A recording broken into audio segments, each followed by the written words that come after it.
We've been talking about technology and your pet, all the different ways that technology of today will help you to perhaps keep track of your pet or have your dog or cat stay in the yard or find them in case they get lost. But now we're going to talk about different training aids. And who better to have than our special guest, my cousin Christine, who is a certified dog trainer. Thanks for having me, Steph. So, oh God, I'm so thrilled you're here.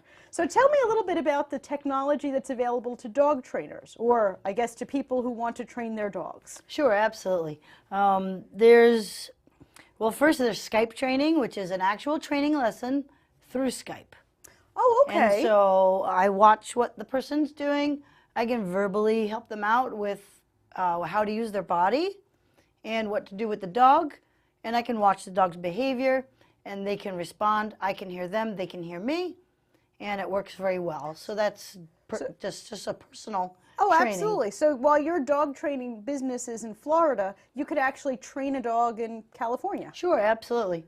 Absolutely. Oh, that's terrific. And you've done this before, and they have a little camera or something? I have done this before, sure. They just set it up and set up the laptop usually, or a camera on their regular computer on their desk. Very cool. Yeah, Skype it's wonderful. training. It's wonderful. Well, you know, it used to be that you could only train the dogs that were in, let's say, a 20-mile radius of where you live. That's really broadened your...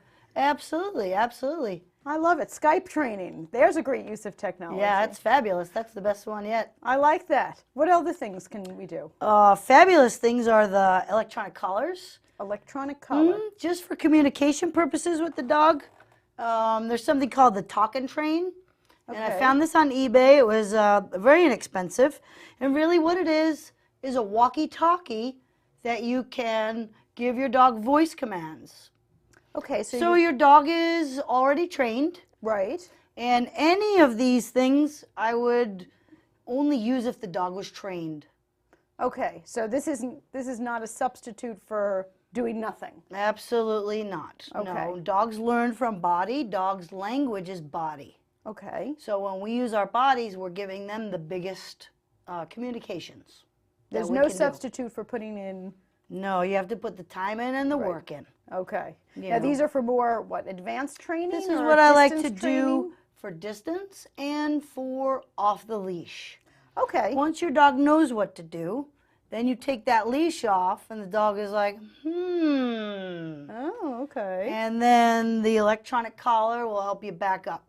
This Talk and Train is just simply a walkie-talkie to give your dog voice commands when you're at a distance. Okay, so you put the... It looks like you put the collar right on the dog. And you have a little walkie-talkie that you have in your hand. I have a walkie-talkie receiver, and you say, come back. Oh. And the dog hears, come back. Could I get one of those for my teenager? Absolutely. But I don't know if the distance will reach a teenager. I was going to say, how far does this reach? It's really about a half a mile. Now, is the hope not just to tell them to come back, but... Is it possible that the dog that behaves so beautifully right in front of you, as soon as you turn your back or something, is that when they're going to... Sure, the smarter the dog, the more the mischief. Oh, so mine is really smart. I find that dogs that aren't as smart, they don't get into as much trouble. Really? Now, you had mentioned doing training, let's say, from another room using, even the way you were talking about Skype reminded me, that there'd be a camera. Sure, you can. Would that work work with this walkie-talkie? It would walk with the walkie-talkie, but again, if you're training the dog how to behave, you may want to use the electric collar. Okay, what's the electric collar? The electric collar is very similar. You see it's got these little prongs on them. Okay. And what that does is... I don't know if I'm telling secrets now, but when I was a kid, I put a 9-volt battery on my tongue. Oh, yes, to see if it was live. Exactly. Isn't that what we all did? Well, that's what I'm thinking. But we didn't have as many fun things as we do now to play with. We had batteries. So that's what that... So this, Should I be licking this and fun? It will give you a similar feeling. Okay. And I will... You know, what you want, you have two parts to it. So you have this that actually goes around the dog's neck. Okay.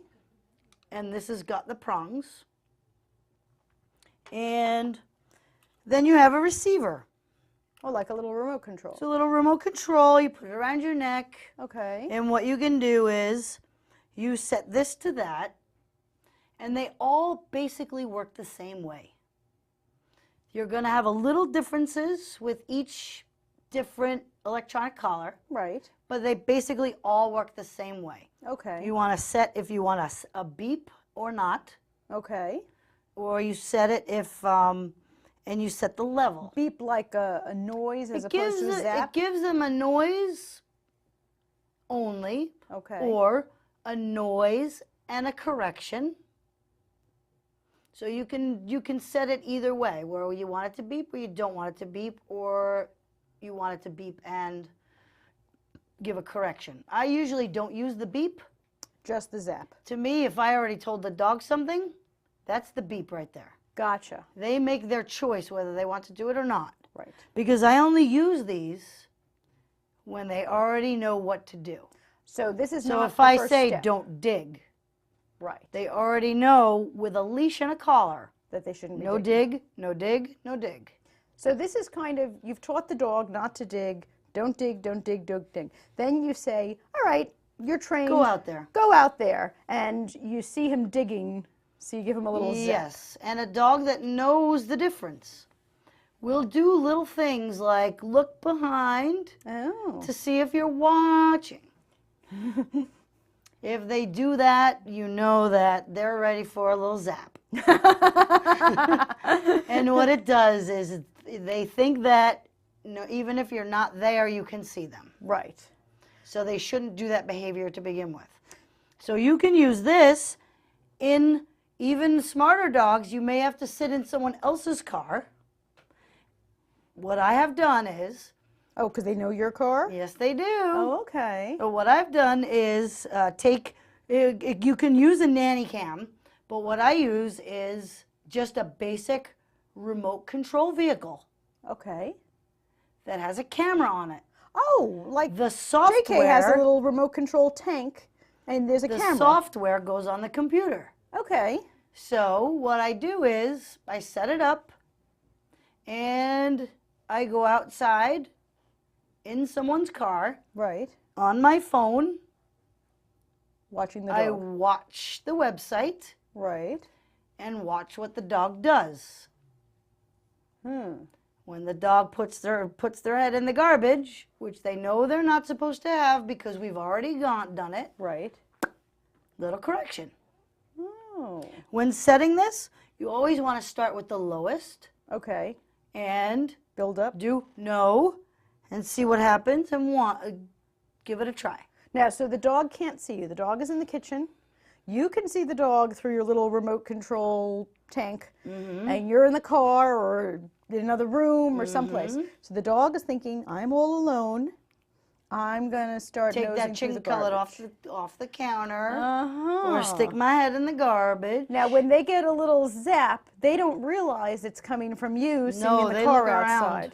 They have no idea. So hopefully then over time, I don't know how much time, I guess it would depend on the dog, you could put an entire roast chicken on the table, walk out of the house, watch them on the little remote control, and at most you'll see, looks good, Boy, looks I good, wish looks I had good, that chicken. but they're not going for Yes, it. yes. Really? Sure. A whole chicken? See, I should have brought a dog. My dog would be Yeah. all over that chicken. But like even when I start using the collar, I never just put the collar on and start. Okay. What I do is I make sure that there's no charge to it, and I put it on and take it off and put it on Oh, so and they take don't it off realize that it's the collar? for a week. Okay. On Because and I was off. going to say, that's kind of telling, a collar that size. On and off about 2 or 3 times. Okay. When I actually go to use it, what I do is I put a bandana. I put this on.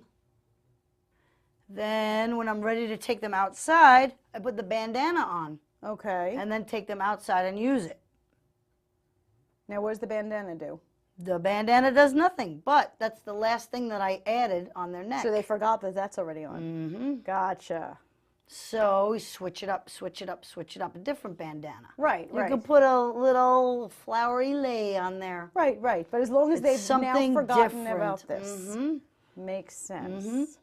Now, if you're doing this, you had said the dog essentially has to be trained so that while you're in the room. It's fair to the dog. Right, because otherwise you'll just be in the next room. It's not nice. And what you have to think how the dog thinks. They might, if the dog came up to the table, if there was a peanut butter sandwich there, the dog came up to the sandwich, but the only thing he saw was the water glass, and he got a shock. He doesn't know what it is that he did wrong. The next time he sees a water glass, he's gonna freak out. Right. Then we have a neurotic dog on our hands. Exactly. We definitely don't want neuroses. Now, can you use these things? You were talking about using them, that you're in another room with a camera. You also talked about Skype training. Can you use these kinds of things that remotely? Well, I mean, I you'd could have the owner Skype my doing them? own, Right. but then I'd have to sign on to a different Skype on my phone. Gotcha. And do it that way. I could. You could theoretically Absolutely do that. all of this. So you could be training dogs. Well, we'll just make your business grow by leaps and bounds. You'll have dogs. But you want to do it to your own dog, because there's no way I could Right. do a collar to somebody in England. Exactly. Righto, here it comes. Well, if the Zap worked that far away, you're definitely going to have a row of parents with teenagers Big that are going to be time, trying to get these exactly. things. Now, what do these kinds of things run price-wise? Price-wise, probably 100 to about 300. Okay. Depending on the longer the range. Makes sense. The whole England thing. You can get one. You can get one receiver.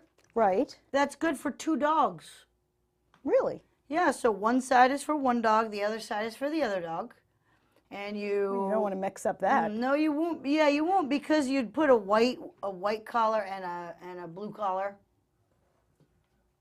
And that's how the buttons are set up such. Oh, okay. Yeah, so you can actually run 2 collars Right. with one remote. There are some that are completely 100% waterproof. Oh. So with water dogs, you want to call them back on the recall. Dogs Right. that do field trials and such, retrieving from the water. Okay, so the waterproof ones are more expensive than the non-waterproof ones. Sure. And they're all water resistant. Okay, so if it starts raining. No big deal. But some are actually 100% waterproof. Some of them are completely rubberized. Wow. The whole thing. So they're serious sportsman type Now, things. Is this something that you would recommend to your clients, or is this something that you use when you're training the I would client's certainly recommend them to clients, but I always caution them how they're going to use them. dog? Okay, makes sense. We don't want to be train hurting your the dog. animal. I do not recommend them. Gotcha. Because you're being lazy, you're going to be mean to your dog, Okay. and you're going to be doing. So we're talking a lot of groundwork has been laid before you should be introducing 100%. something like this. 100%. Well, that makes a lot of sense to me because, like you said, you're going to be hurting the dog. Yeah, I mean and when the level's too high. Well, we are certainly not recommending hurting animals. Not Not at on all. technically speaking. Ever. Well, I hope that you've learned a lot. I certainly have, including things that I've done wrong for the past 6 years with that darling of mine. But please visit our website at technicallyspeakingtv.com so you can catch up on some of these tips and maybe hit some of our links to see what you can be doing with your pet and technology.